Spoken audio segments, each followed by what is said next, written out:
segunda parte del programa para presentar al exministro de Comercio Exterior y Turismo, Alfredo Ferrero, y el exministro de Vivienda, Milton Bonjese, quienes han tenido la gentileza de aceptar nuestra invitación empezando el año 2020. Buenas noches, señores. Óscar, buenas noches. Bienvenidos. Gracias. Encantado, gracias. Empezamos con Alfredo Ferrero. Se han cumplido el año pasado, y conversamos aquí en el estudio, Alfredo, porque fue en su gestión, durante su gestión, que se cristalizó, que se echó a andar el TLC, famoso TLC, con Estados Unidos.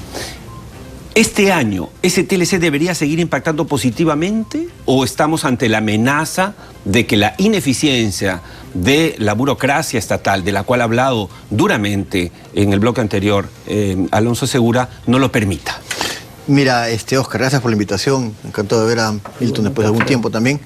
Este sector es un sector muy particular y yo quiero aquí poner la diferencia en este sector, y creo que a la luz de los acontecimientos del año pasado va a ser fácil entender la diferencia entre el fundamento de este sector y otros sectores. Este es un sector que ha tenido 9 ministros de Estado en 18 años. La gente tal vez no se ha dado cuenta, pero es la misma cantidad de ministros que ha tenido Cultura en 3 años y medio. En este caso, en este ministerio se ha convertido en una institución que ha funcionado por 4 gobiernos, que ha firmado más de 20 tratados de libre comercio y que ha permitido que las exportaciones peruanas totales desde el año 2000 hasta el 2018, porque 19 todavía no tenemos la cifra, llegue a cerca de 48.000 millones de dólares. De 7.000 a 48.000 millones de dólares. Por lo tanto, en este ministerio hay un plan de trabajo y se ha venido trabajando consistentemente en el incremento de exportaciones, donde además se ha contado con otros sectores que son muy importantes. Por ejemplo, el sector agroindustrial ha sido el gran ganador de los tratados de libre comercio. Y el exministro de Agricultura, Milton, me podrá ratificar la cifra. Hemos pasado de exportar 640 millones de dólares en el año 2000 a hoy día exportar cerca de 6.600 millones. Por lo tanto, los TLC en el Perú, en términos de comercio y de cifras, han funcionado estupendamente. Pero más allá, no solamente hoy día tenemos Estados Unidos, sino que hay otros 20 acuerdos. Por lo tanto, nuestra balanza comercial está bien diversificada. Y tenemos Estados Unidos, que fue nuestro primer gran tratado, y ese tratado sirvió, como ya lo mencionamos en una oportunidad en este mismo programa, como la gran plataforma de la cual se han colgado todos los demás tratados, porque sirvió de base. Ahora ya tenemos un acuerdo con China, con la Unión Europea, con Japón, con Corea, con el EFTA, la Alianza del Pacífico, etcétera, etcétera. Entonces, este sector tiene un plan de trabajo. Lo que viene en adelante es una segunda generación de reformas para potenciar este sector y llegar de 50.000 millones de exportaciones, que es a donde creo que tenemos que ir pronto, a 70.000 u 80.000. Y ahí se requiere avanzar en otros temas, que no son solamente acuerdos comerciales, porque se nos están acabando los acuerdos comerciales. Los TLC se terminan pronto porque nos queda India, nos queda Rusia, los países árabes, y por ahí básicamente hoy día el 90% de las exportaciones del Perú están recogidas en tratados de libre comercio. Vamos a seguir hablando de eso, me parece estupendo además, pero hay un punto que quisiera conectar con la primera pregunta al exministro de Vivienda, Milton Bonjese. ¿Es posible, digamos, disminuir la brecha de infraestructura, echar a andar las obras que están inconclusas, a medio hacer, con una burocracia y con una inestabilidad en la gestión? Me refiero a que efectivamente, en el caso de comercio exterior es notorio que son, digamos, funcionarios de carrera. Incluso el actual ministro es un hombre que está 15 años en el ministerio, ha ido ascendiendo, Edgar Vázquez. Eso no se ha dado en vivienda. No. Y entonces la pregunta es, al exministro, ¿podemos ser optimistas respecto a esto? Ojalá no estuvieras viendo esta pantalla en negro. Quisiéramos que pudieras ver el spot de Juntos por el Perú. ¿Qué es lo que los políticos de siempre y su argolla tienen tanto miedo de perder? Juntos luchamos por recuperar el Perú. Ahora llegó el tiempo de la gente chamba. Este 26 de enero marca JP. Vota por la izquierda. Vamos juntos por el Perú. Este 26 de enero marca el lápiz de Perú libre. Con este lápiz escribiremos una nueva historia para el Perú. Vamos a luchar por el cambio de la Constitución, sobre todo los artículos 11 y 13 que atentan contra la salud y la educación gratuita y de calidad para el pueblo. ¿Qué es jugar limpio? Cumplir con las leyes. Trabajar en serio por el país. Es alternar en el equipo, a hombres y mujeres por igual. No picarse cuando pierdes. Luchar juntos por nuestros sueños.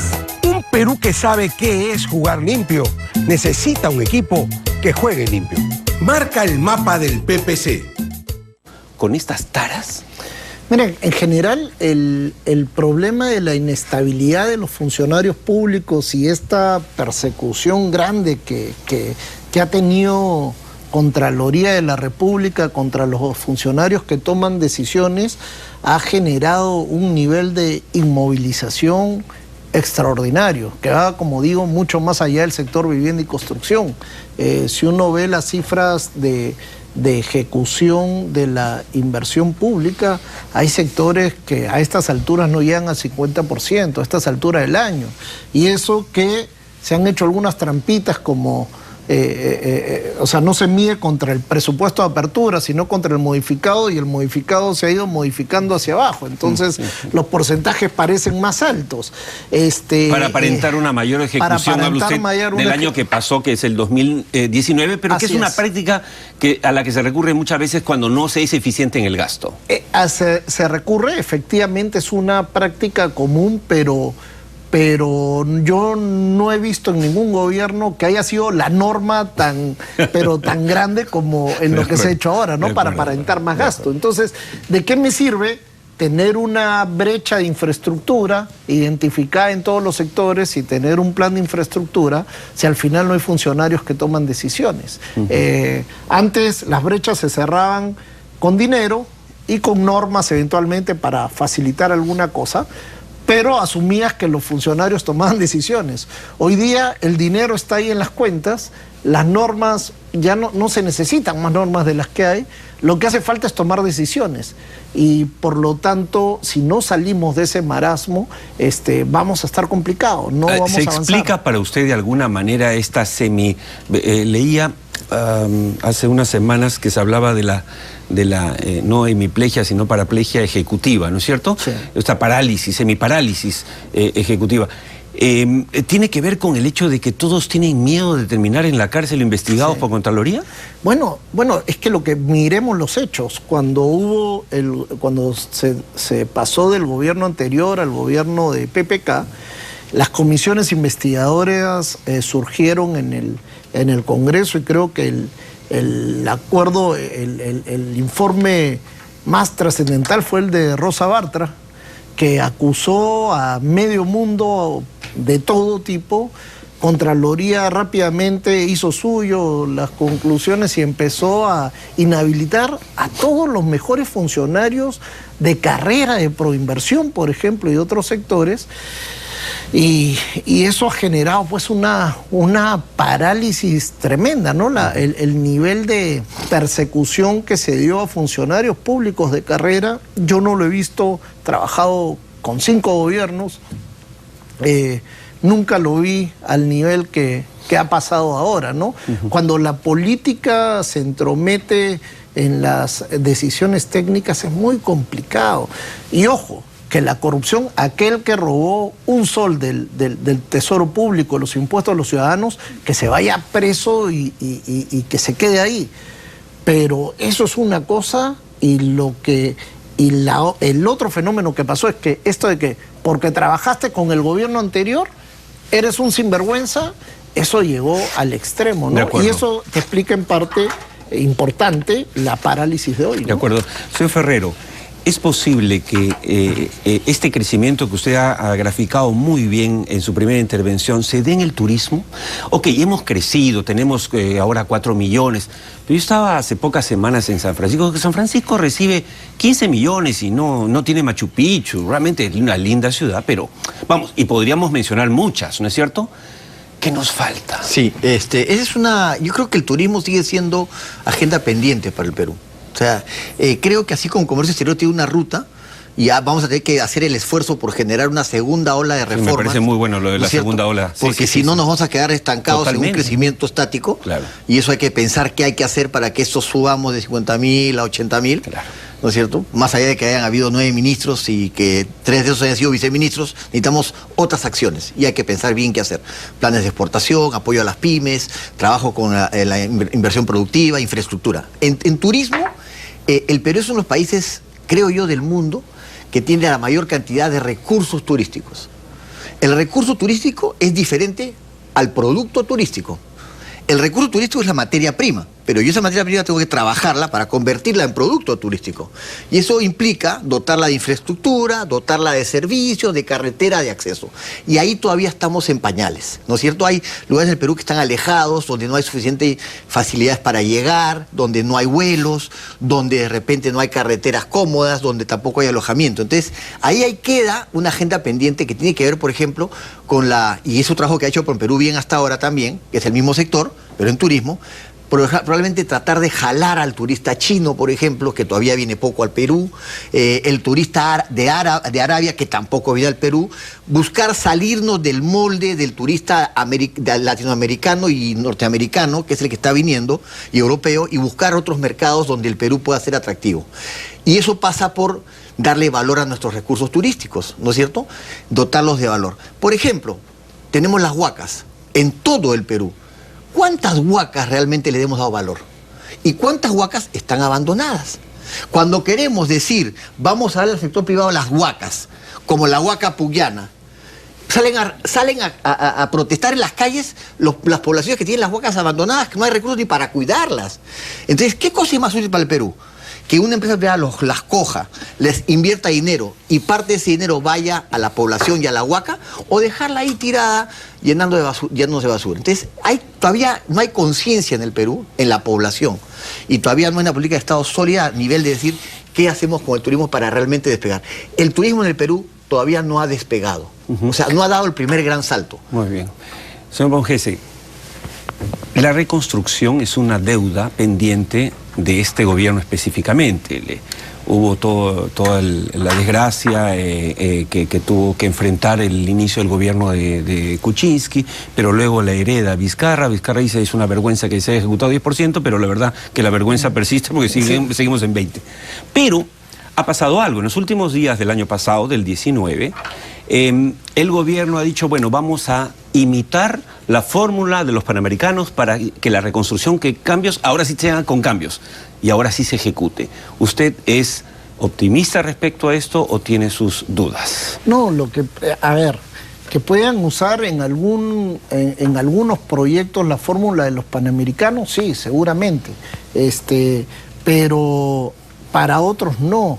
La diferencia entre los panamericanos y la infraestructura en otros sectores es que en los panamericanos uno tenía una institucionalidad muy débil porque el Perú no ha hecho infraestructura de deportes desde el sector público de manera significativa. En cambio, cuando uno se mete a construir carreteras, agua y saneamiento, hospitales, etcétera, sí se topa con una infraestructura que más allá que puede haber un PMO, que ahora es como una palabra mágica que va a solucionar todos los problemas, no es cierto, porque igual para ejecutar lo que tenga que ejecutar el PMO va a necesitar todos los vistos buenos, aprobaciones, validaciones de funcionarios públicos consolidados que, a ver, imagínate, yo soy el director del PRONIS y viene alguien y me dice, ya, fírmame este expediente, este es el que se va a corregir. No, espérate un ratito, déjame revisarlo, porque yo voy a poner mi firma y yo voy a ser el responsable. No es que el PMO va a ser el responsable, el PMO me va a ayudar a que esto avance rápido. Y yo se lo voy a dar a mi equipo, y mi equipo, si encuentra algunas observaciones, ¿qué va a pasar? Entonces, lo que quiero decir es que lo que se necesita sobre todo es gestión. No hemos tenido gerencias de procesos, hemos pasado de distintos enfoques. Primero era un enfoque nacional, donde los subnacionales solamente hacían descolmatación de cauces. Luego, como eso iba lento, en vez de apurarlo y poner la gerencia que se necesita, no, vamos a transferir todos los recursos a los municipios y a los gobiernos regionales. Cuando eso no funciona, entonces ahora vamos a hacerlo con un PMO. El tema es que si yo no tengo una estrategia consolidada y permanente, no va a haber ninguna que funcione, porque cuando ésta se atraque, van a regresar a querer transferir los recursos a los municipios. Eso es lo importante, amigos televidentes, de invitar a personas como las que están acompañándonos esta noche en el programa. Son gente que no son teóricos, sino gente que ha vivido, que ha sufrido lo que es hacer gestión pública, por lo tanto sus palabras tienen gran valor. Último turno para Alfredo Ferrero, agradeciéndoles a ambos habernos acompañado esta noche en esta edición de inicio de año. La diversificación industrial es una palabra también de moda, hay mucha gente que habla que sí, y que, que este año que empieza debería aprovecharse porque no va a ser un año del boom minero en el sentido de que las materias primas no necesariamente van a estar en su mejor momento. Efectivamente, ¿usted cree, Alfredo, que es un momento para diversificar, retomar también esa ola, para hablar en sus términos, y darle nuevo impulso? Sí, obviamente, a ver... un concepto general, Oscar, para hablar después del sector es el hecho de que el comercio exterior vaya bien en las cifras y que de repente si la economía mundial estuviera mejor y la economía peruana mejor, podría ir mejor, no determina que yo, en mi opinión, a este gobierno que le falta es gestión, ¿no? Que tengamos un buen ministro de Comercio Exterior no significa que eso se repite en todos los sectores, ¿no? Y creo que este es una excepción, un sector de excepción. Por eso es la excepción. Por eso yo mencionaba que son 9 ministros en 4 gobiernos en 18 años.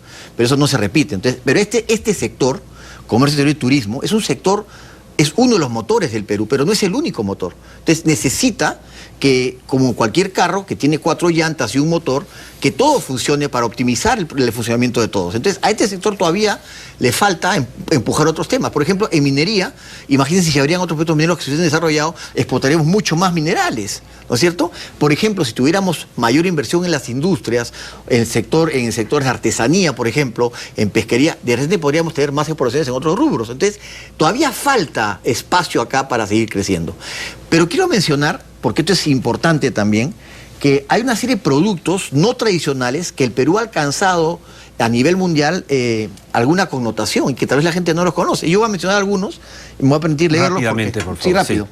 Bueno, los espárragos son conocidos, pero por ejemplo, estamos los primeros en quinoa, arándanos, pota, paltas, mandarinas, fosfatos de calcio, conservas, anchoas, páprica, aceitunas conservadas, conchas de abanico, uvas, placas, pota congelada, cebollas, palmitos. Estos productos, el Perú está a nivel mundial entre el número 1 y el 10. Productos que antes de los tratados de libre comercio no exportábamos. Así es. Salvo el espárrago y de repente la pesca, no teníamos exportación. Por lo tanto, ese producto del TLC ha funcionado. Y la diversificación industrial, ayudaría a agregar productos a esta canasta exportadora en rubros que todavía de repente no aparecen en la balanza comercial. Entonces, claro que sí, todo lo que sume a más exportación genera mejor empleo y mejor pagado, genera además divisas para el Perú y genera inversión. Así que este es un motor, pero no puede ser el único. Entonces, por eso necesitamos que funcionen también otros sectores para poder completar una maquinaria que esté bien afinada. Sí, que no nos pase lo que le pasa a Argentina, cuando Messi no es todo el equipo de Argentina, ¿no es cierto? Necesita un equipo, por eso es que Messi sí brilla en Barcelona, porque tiene un equipo al lado. Creo que ha quedado muy claro el punto. Muchas gracias, señores. Feliz año también, este año que inicia. Muchas gracias. Quédense conmigo. Nos vamos a la segunda y última pausa del programa para volver luego con los exministros de Justicia, Juan Jiménez Mayor, y el exministro del Interior, Rómulo Pizarro, para analizar la justicia y la seguridad. Dos temas delicados, importantes: lucha anticorrupción, inseguridad ciudadana. Volvemos enseguida, después de este dato duro, la pausa y la última parte, luego de Caricello.